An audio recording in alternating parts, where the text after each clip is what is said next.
अस्सलाम वालेकुम दोस्तों। वसाल का असर यानी कि जब हमारे आका नबी करीम सल्लल्लाहु ताला अलैहि वसल्लम का वसाल हो गया, उसके बाद पैगंबरों, सहाबाओं और अहले बैत को किस तरह से अजियत और तकलीफ पहुंची, वो पूरा मुकम्मल वाक़या मैं आपको बताती हूँ। और इससे पहले की वीडियो में मैंने जो पोस्ट किया हुआ, आप मेरे चैनल पर जाकर देख सकते हैं कि हुजूर नबी करीम सल्लल्लाहु ताला अलैहि वसल्लम की वफ़ात का वाक़या, किस तरह से नबी पाक को तकलीफ़ हुई और किस तरह हज़रत जिब्रील अलैहिस्सलाम आपके पास आए और आपकी रूह अक़दस को कब्ज़ किया।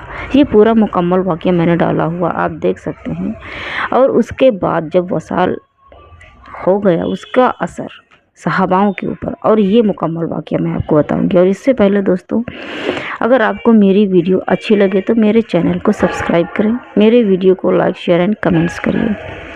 ठीक है, चलिए आज की वीडियो को शुरू करते हैं। बरादराने इस्लाम, सरकार अक़दस सल्लल्लाहु ताला अलैहि वसल्लम की वफ़ात हसरत आयात से अहले बैत और सहाबा कराम रिज़वानुल्लाह ताला अलैहिम अजमईन को जो सदमा जान का पहुंचा, वो बयान से बाहर है। हकीकत है कि किसी की क्या ही औकात है कि नबी पाक के वसाल का असर किस कदर पहुंचा होगा, उनको कितनी तकलीफ़ हुई होगी, इसको बयान करना सबके बस की बात नहीं है। लोग हुजूर की मोहब्बत में होश व हवास खो बैठे। इनकी समझ में नहीं आता था कि अब क्या करें। हज़रत उस्मान गनी रज़ियल्लाहु ताला अन्हु की ये हालत हो गई थी दोस्तों कि इन पर सख्ता तारी हो गया, बोलने की ताकत नहीं रही, आपकी नहीं रह गई। हालत बेकरारी में आप इधर उधर जाते थे, टहलते थे, मगर किसी से कुछ नहीं कहते थे। हज़रत अली रज़ियल्लाहु ताला अन्हु इस कदर गम से निढाल हो गए आपकी एक जगह बैठ गए और हिलने की ताकत नहीं रही। यानी कि आप इतने गम ज़दा हो गए कि आप एक जगह बैठ गए, ना बोलने की ताकत ना हिलने की ताकत, इस कदर आपको सदमा पहुंचा था।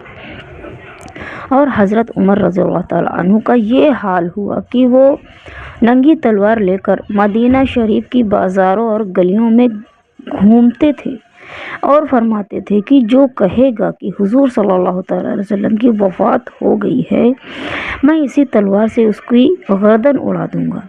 हज़रत अबू बकर सिद्दीक़ रज़ियल्लाहु ताला अन्हु वसाल के वक्त अपने घर थे। जब ये खबर सुनी तो रोते हुए और बहुत ही गम के साथ नारे लगाते हुए मस्जिद शरीफ में हाजिर हुए। आप देखा कि सहाबा कराम हैरान व परेशान हैं। आपने किसी से बात नहीं की और ना किसी की तरफ मुतवज्जो हुए। आप यानी कि किसी की तरफ आप बात करने की कोशिश भी नहीं की, ना तो देखा आपने। सीधे हज़रत आयशा रज़ियल्लाहु ताला अन्हा के हिजरे मुबारक में तशरीफ़ ले गए। आप वहाँ पहुँचे, हुजूर सल्लल्लाहु ताला अलैहि वसल्लम के मुबारक चेहरा अनवर से चादर उठाई आपने और पेशानी अनवर को बोशा दिया। रोते हुए बाहर निकल आए। आप खुदाए ताला इन पर ये ख़ास फ़ضल हुआ अल्लाह का कि हुजूर से इंतहाई मोहब्बत के बावजूद इनके होश व हवास बजा रहे। आप मस्जिद में तशरीफ़ लाए। उस वक्त हज़रत उमर रज़ियल्लाहु ताला अन्हु मस्जिद में मौजूद थे। आपने इनसे फरमाया, उमर बैठ जाओ। उन्होंने इनकार कर दिया और कहा कि हम नहीं बैठेंगे। तो हज़रत अबू बकर रज़ियल्लाहु ताला अन्हु ने इन्हें छोड़ दिया, यानी कि इनकी हालत पे आपने उनको छोड़ दिया और लोगों की तरफ मुतवज्जो होकर खुतबा देना शुरू किया। आपने फरमाया, लोगों कान खोल कर सुन लो कि जो शख्स मोहम्मद सल्लल्लाहु ताला अलैहि वसल्लम की इबादत करता था तो वो जान ले कि उनका वसाल हो गया है, और जो खुदा ताला की इबादत करता था वो सुन ले कि खुदा ज़िंदा है, वो कभी नहीं मरेगा, उस पर कभी मौत नहीं तारी हो सकती। फिर आपने वो आयत करीमा तिलावत फरमाई जिसके पढ़ने का असर हम इब्तिदाए तकरीर में हासिल कर चुके हैं। वामा मोहम्मदुन इल्ला रसूलुन, मोहम्मद सल्लल्लाहु ताला अलैहि वसल्लम तो एक रसूल हैं। कद खलत मिन क़ब्लिही रसूलो, उनसे पहले रसूल हो चुके। अफ़ा इम माता औ कुतिला अख़लबतुम अला अक़ाबिकुम, تو کیا اگر وہ انتقال فرمائے یا شہید ہوں تو تم الٹے پاؤں پھر جاؤ گے، یعنی کہ کیا تم پھر بد ایمان ہو جاؤ گے؟ وَمَن يَنْقَلِبْ عَلَىٰ عَقِبَیہِ فَلَن یَضُرَّ اللَّهَ شَیْئًا،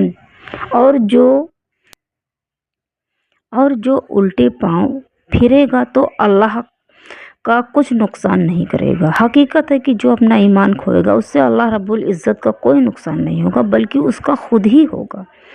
وَسَيَجْزِي اللَّهُ الشَّاکِرِینَ، اور عن قریب اللہ تعالی شکر کرنے والوں کو صلہ عطا فرمائے گا، یعنی جو اپنے دین پر ثابت رہیں گے اور نہیں پھریں گے اور اپنے ایمان پر قائم رہیں گے، وہ گروہ شاکرین میں ہیں۔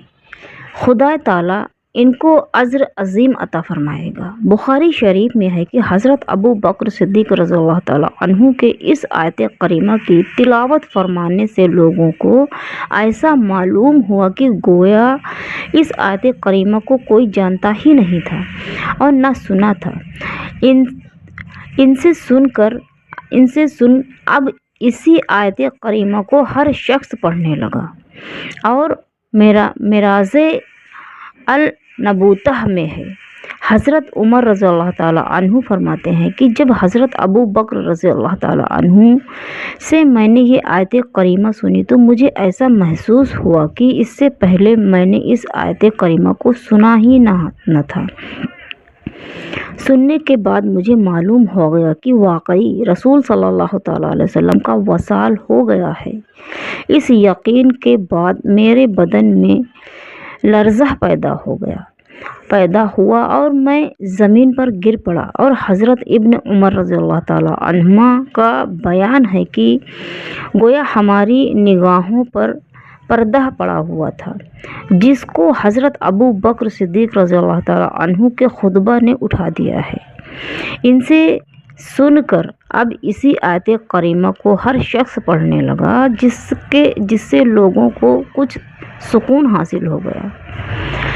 حضرت ابو بکر صدیق رضی اللہ تعالیٰ عنہ نے جب قرآن مجید کی آیت کریمہ پڑھ کر سنائی تو اگرچہ اس سے لوگوں کو کچھ سکون حاصل ہو گیا، لیکن اب اتنا وقت نہیں باقی رہ گیا تھا کہ اسی روز تکفین ہو سکے، یعنی کہ اب اس دن وقت نہیں تھا کہ حضور نبی کریم صلی اللہ تعالیٰ علیہ وسلم کی تکفین ہو سکے۔ اس لیے دوسرے روز سنبا منگل کو یہ کام انجام پایا گیا، یعنی کہ جب نبی کریم صلی اللہ تعالیٰ علیہ وسلم کا وصال ہوا اس کے دوسرے دن آپ کو قبر مبارک میں اتارا گیا اور آپ کی تکفین ہوئی۔ اور دوستو، اگر اس میں مجھ سے بتانے میں، بولنے میں یا کہنے میں اگر کچھ غلطیاں ہو گئی ہوں تو میں معذرت چاہوں گی، اور اگر آپ کوئی سوال اس ویڈیو کے ریلیٹو کرنا چاہتے ہیں تو کمنٹس میں پوچھ سکتے ہیں، انشاءاللہ جواب ملے گا۔ اور میری آپ سے گزارش ہے کہ آپ اسلام اور دین، یعنی کہ جو ہمارے اللہ اور ان کے رسول نے جو راستہ ہم کو بتایا ہے دین کا، اسلام کا، اسی راستے پر قائم رہیں، اپنے آپ کو قطعی نہ بدلیں، کیونکہ دوستو یہ وہ راستہ ہے دین کا کہ اس سے آپ کو بہت سکون ملے گا، دنیا میں بھی، بروز آخرت بھی بہت زیادہ سکون ملے گا دوستو۔ اس لیے آپ اپنے ایمان کو قطعی نہ کھوئیں، ایمان پر قائم رہیں۔